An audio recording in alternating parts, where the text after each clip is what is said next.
শক্ত করে শরীরের সবটুকু শক্তি দিয়ে হাতগুলো মুষ্টিবদ্ধ করে রেখেছে জাংকুক। ঘোমটা সরাতেই তের মুখের বাম পাশটাই এক ঝলক দেখেছিল। জাংকুক তের বাম পাশেই বসেছিল, তবে একদম কাছে নয়, একটু দূরেই। কোণের মুখ দেখতে বলাই জাংকুকও তাকিয়েছিল। মাশাআল্লাহ, আয়ু বললেন কথাটি। ইউনহো তের মুখের দিকে তাকায়নি। মুখোমুখি বসেছে দুজন, তাই হয়তো সবার সামনে তাকাতে লজ্জা পাচ্ছে। আরে ইয়ার, look at her, she is very beautiful and hot। Yunho লজ্জায় তের দিকে তাকাচ্ছে না বলে আইয়েন কথাটা ইউনহোর কানে কানে ফিসফিস করে বলল।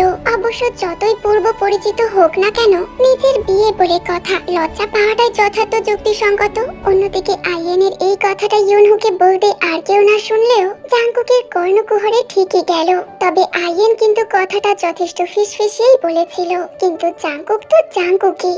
আইয়েনের কথাটা শোনা মাত্রই জাংকুকের হাতগুলো আরো শক্ত করে মুষ্টিবদ্ধ করে নেয়। চোখগুলো যেন ভয়ানক জ্বলন্ত আগ্নেয়গিরির লাভার ন্যায় লাল হয়ে গেছে। দাঁত কর্মর করে তাকিয়ে আছে আইয়েনের দিকে। নিজের উপর কন্ট্রোল হারিয়ে ফেলার আগেই জাংকুক ওখান থেকে উঠে বেরিয়ে যায়। লুসির জায়গায় দেখে দেখে তেদের বাড়ির সবাই অবাক হয়ে একে অপরের মুখ চাওয়াচাই করছে। আরএম সাহেব অবাক হয়ে বললেন, তে তুই এখানে কেন? লুসি কোথায়? আরএম সাহেবের কথাই এবার ইউনহো তাকায় তের দিকে। ওর সামনে থাকা মেয়েটা যে লুসি নয়, এটা ইউনহো বুঝতে পারছে। এ তো পিচ্চি একটা মেয়ে, বয়স আর কতই বা হবে, 18 বা 19। তাহলে লুসি কি এই বিয়েটা করতে চায় না? ওকে কি লুসির পছন্দ নয়? তাহলে কি বিয়েটা হচ্ছে না? ও তো সেই ছোটবেলা থেকে জেনে এসেছে লুসি ওর বউ হবে। তবে কি এতদিনও ভুল ধারণা নিয়ে লুসির জন্য অপেক্ষা করে বসেছিল? ইউনহোর মাথায় অনেকগুলো প্রশ্ন ঘুরপাক খাচ্ছে। শুভ সাহেবের কপালে চিন্তার ছাপ স্পষ্ট। ও লুসি নয়? না রে শুভ, ও হচ্ছে আমাদের আরএম এর মেয়ে তেইহং। কিন্তু বুঝতে পারছি না লুসির জায়গায় তে এখানে কি করছে। তে উঠে শুভ সাহেবের কাছে গিয়ে বসে মুখ গোমরা করে বলল, সরি আঙ্কেল, তুমি কিছু মনে করো না। আসলে বিকাল থেকে আমার সাথে সারপ্রাইজের নাম করে অনেক জ্বালিয়েছে সবাই। আমার বুবুকে দেখতে আসছে, অথচ আমি জানি না। পরে যখন আমি সবটা জানতে পারলাম, ভাবলাম এবার না হয় আমি একটু সারপ্রাইজ দিই। জিমিন আপু যখন বুবুকে আনতে যাচ্ছিল, তখন জিমিন আপুকে বলে বুবুর জায়গায় আমি আসবো, কিন্তু জিমিন আপু কিছুতেই রাজি হচ্ছিল না। তাই তো আসতে দেরি হলো। বুবু কিন্তু এসবের কিছুই জানতো না, ইনফ্যাক্ট এখনো জানে না। তে একটু থেমে ফের বলল, এখন বলেন দুলা ভাই, সারপ্রাইজটা কেমন দিলাম? ইউনহোর দিকে তাকিয়ে ভ্রু নাচাচ্ছে তে। ইউনহো ঠোঁট বাঁকিয়ে হেসে কেউ কিছু বলার আগে চট জলদি বলে উঠল, বাবা আমার ওকে পছন্দ হয়েছে, আর আমি ওকেই বিয়ে করব। কথাটা শোনা মাত্রই জাংকুকের কলিজাটাই মোচড় দিয়ে উঠল। বাড়িয়ে রাখা পাটা বাসার ভেতরে ফেলা সাহস হলো না ওর। স্তব্ধ হয়ে দাঁড়িয়ে আছে জাংকুক। পাগুলো যেন ওদের চলন শক্তি হারিয়ে ফেলেছে। নির্লিপ্ত ভাবে দাঁড়িয়ে রইল আরো কয়েক সেকেন্ড। কেউ দেখে ফেলার আগেই ধীর পায়ে পিছিয়ে গেল সদর দরজা থেকে। তখন ওইভাবে সবার সামনে থেকে উঠে চলে আসাটা হয়তো উচিত হয়নি, এটা ভেবে জাংকুক আবারও ফিরে এসেছিল। কিন্তু এখানে এসেও যে এমন একটা কথা শুনতে পাবে, সেটাও কোনোদিন স্বপ্নেও কল্পনা করতে পারেনি। আইয়েনের কথাটা শোনার পর এমনিতেই ভীষণ রেগে গিয়েছিল জাংকুক। এখন সেই ডাকটার উপর ইউনহোর কথাটা যেন ঘি ঢেলে দিয়েছে। জাংকুকের রাগের মাত্রা বেড়ে সপ্তম আসমান ভেদ করলো এবার। রাগের মাথায় মানুষ চোখে অন্ধকার দেখে, জাংকুকেরও তাই হলো। সামনে থাকা দেয়ালটাই জোরে একটা ঘুষি মেরে ওখান থেকে বেরিয়ে চলে গেল। ইউনহোর এই কথা শুনে তে সহ উপস্থিত সবাই আশ্চর্য হয়ে গেল। ইউনহো তো জানে ওর সাথে লুসির বিয়ে হবে, তাহলে ও এখন এইসব কি বলছে? শুভ সাহেব আর আয়ু ছেলের এমন কথা শুনে বেশ অবাকই হলেন। যে ছেলে তাদের কথার উপরে কখনো কথা বলে না, আজ কিনা সেই ছেলে এরকম নির্লজ্জ ভাবে ওনাদের সামনে এইভাবে কথা বলছে। তের চোখ পারলে কোটর থেকে বেরিয়েই আসে। ও ভাবতেও পারেনি ইউনহো এইরকম কিছু বলতে পারে। তের গলা শুকিয়ে আসছে। শুকনো কয়েকটা ঢোক গিলে ভয়ার্ত চোখে তাকায় আরএমের দিকে। সুবিন সাহেব কপাল কুঁচকে তাকায় ইউনহোর দিকে। সাথে সাথে চোখাচোখি হয় দুজনের মধ্যে। সুবিন সাহেবকে ইউনহো চোখে ইশারা করে বোঝালো ও দুষ্টুমি করছে। কপাল প্রসারিত হয় সুবিন সাহেবের। গলা খাকারে দিয়ে গলার স্বর উঁচু করে বলল, ঠিক আছে বাবা, এতে আমার কোনো আপত্তি নেই। লুসি যেমন আমার মেয়ে, তেমনই তেও আমার আর একটা মেয়ে। তোমার যখন ওকে পছন্দ হয়েছে, তাহলে ওকেই না হয় বিয়ে করো। সুবিন সাহেবের মুখে এই কথা শোনার পর আটকে উঠল তে। ওর বাবা এসব কি বলছে? লুসির জায়গায় ওর বিয়ে হবে মানে? আর ইউনহোই বা কেন এমন করছে? অজানা ভয় ঘিরে ধরেছে তেকে। ভয়ে তের মুখটা চুপসে গেছে। তেকে দেখে ইউনহো মিটমিটিয়ে হাসছে। বেচারি শালিকা এসেছিল ওকে সারপ্রাইজ দিতে, এখন নিজে সারপ্রাইজড হয়ে যাচ্ছে ইউনহু যে ওর ফাঁদে ওকে ফেলে দিল।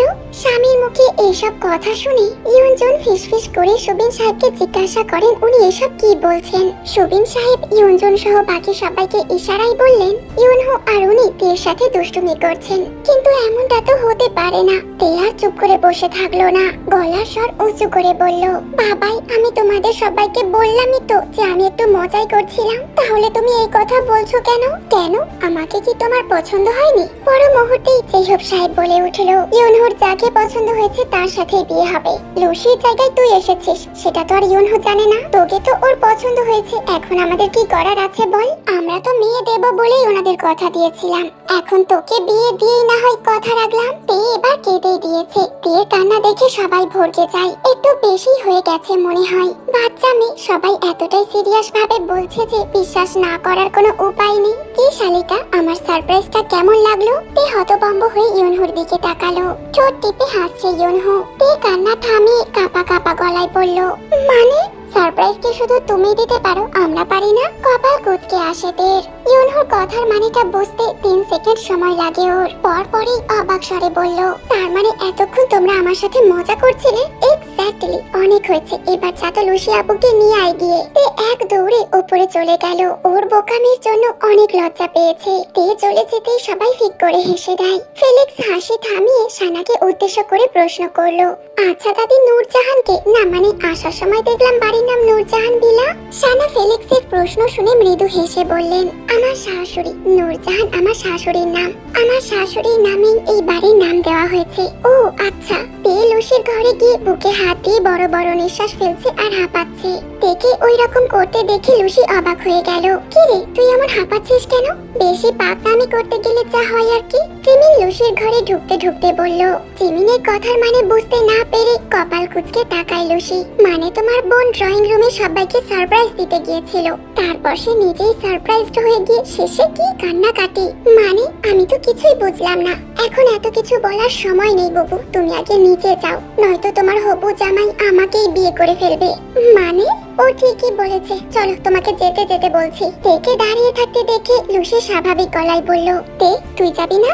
না বাবা, আমি আজকে আর নিচে যাচ্ছি না। এইদিকে সুজিনের অন্য চিন্তা, জাঙ্কুক হঠাৎ করে কাউকে কিছু না বলে কোথায় চলে গেল। উনি কল করছে বারবার, কিন্তু জাঙ্কুক ফোনটা রিসিভই করছে না। চিন্তা হচ্ছে খুব, অফিসের আবার কোনো সমস্যা হলো কিনা। সুজিনের ভাবনার মাঝেই জিমিন লুসিকে নিয়ে চলে আসে, সবাইকে সালাম করে লুসি।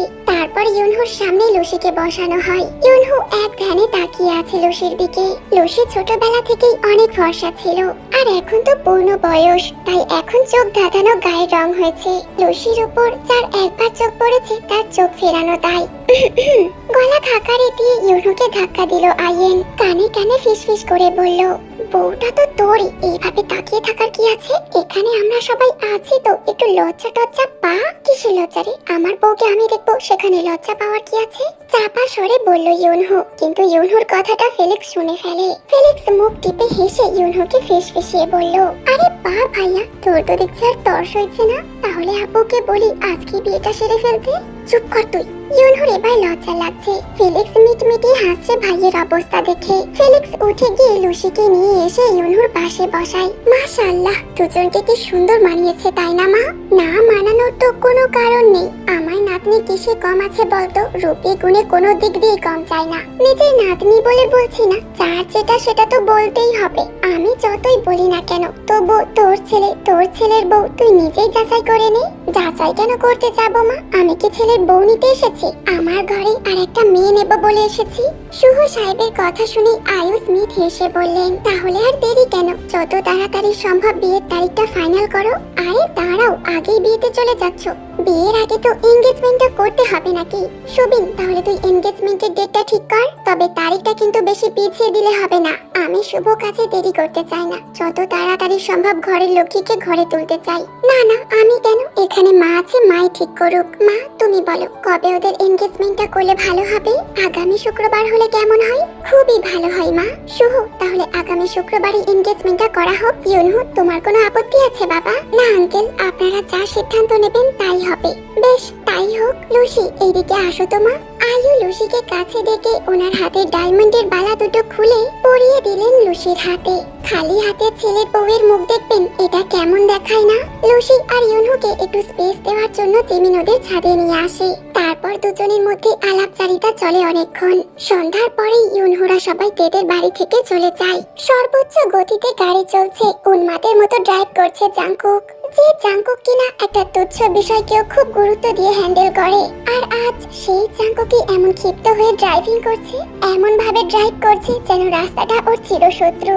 ভার্সিটিতে থাকা অবস্থায় সুবিন সাহেব জাংকুককে কল দিয়ে বলেছিলেন সুগা ওর জন্য অপেক্ষা করছে। সিঙ্গাপুর থেকে ওনার স্পেশাল গেস্ট আসছে, তাদেরকে এয়ারপোর্ট থেকে রিসিভ করতে ওকে আর সুগাকে যেতে হবে। কে বা কারা আসছে এরকম কোনো প্রশ্ন জাংকুক করেনি। তেকে বাড়ির সামনে নামিয়ে দিয়ে জাংকুক সুগাকে কল করে জেনে নেয় সুগা কোথায় আছে। তারপর দুজন মিলে এয়ারপোর্টে চলে যায়। যাওয়ার পথে সুগাকে জাংকুক জিজ্ঞাসা করলো, সিঙ্গাপুর থেকে কারা আসছে রে? Special guest. কারা আসছে? Special guest. আরে বাবা, তোর স্পেশাল গেস্টের কি কোনো পরিচয় নেই?